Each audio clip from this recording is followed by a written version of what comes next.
Hey, good afternoon, and welcome to Everyday Talk 24/7. This is a 24/7 update. I'm going to be doing these periodically throughout the year of 2025 when something comes up that I think it's important for us to understand and have a grip on in terms of how God is impacting the world around us. And today, that update is on the California fires. If you're following that, the devastation is horrific. The storms in the Los Angeles area, cities, communities, homes, buildings, churches are just being engulfed in flames. They're being driven by winds, fierce Santa Ana winds, which are exceeding at times, 90 miles an hour or more. It's huge what's happening.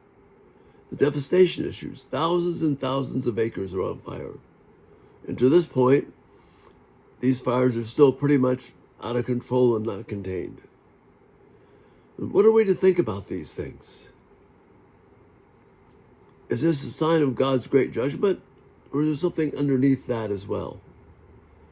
We also saw the horrific devastation in North Carolina earlier in 2024. But here in January, this afternoon, we're seeing it happen again. And brothers and sisters, what this needs to remind us about is that we are vulnerable before God. Nothing is random.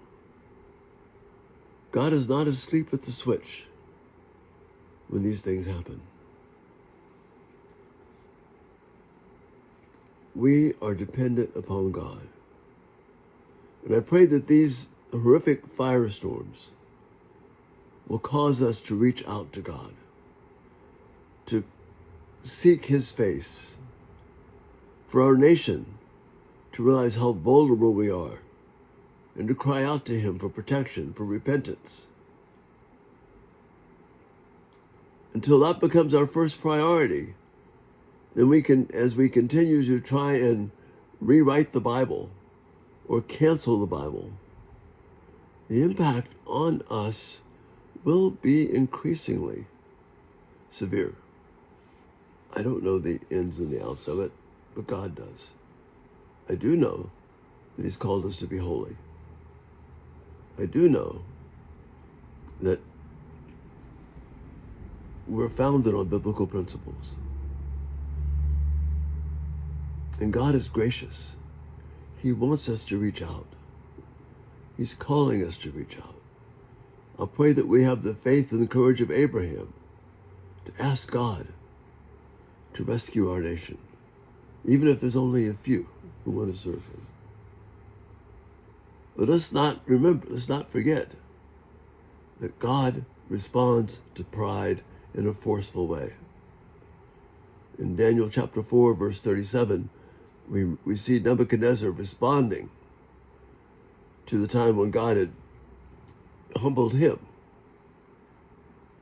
And his response is that God is able to humble those who walk in pride.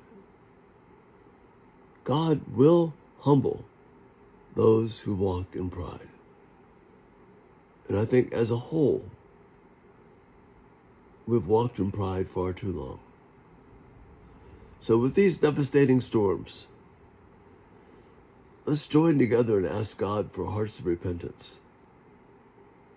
Let's start with our own. Let's be faithful about proclaiming the truth of the gospel.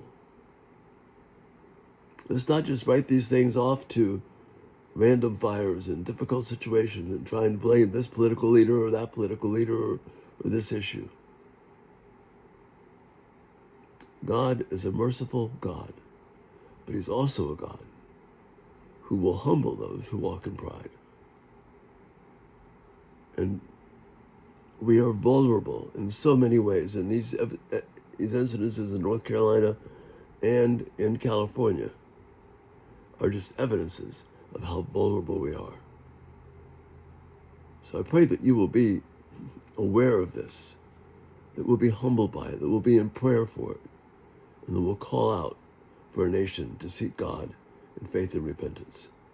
And that's the update for this day. And later on tonight, we'll be talking about Proverbs 8. Thanks so much for being here. And again, hope you enjoy these updates. You have a great night. Bye-bye.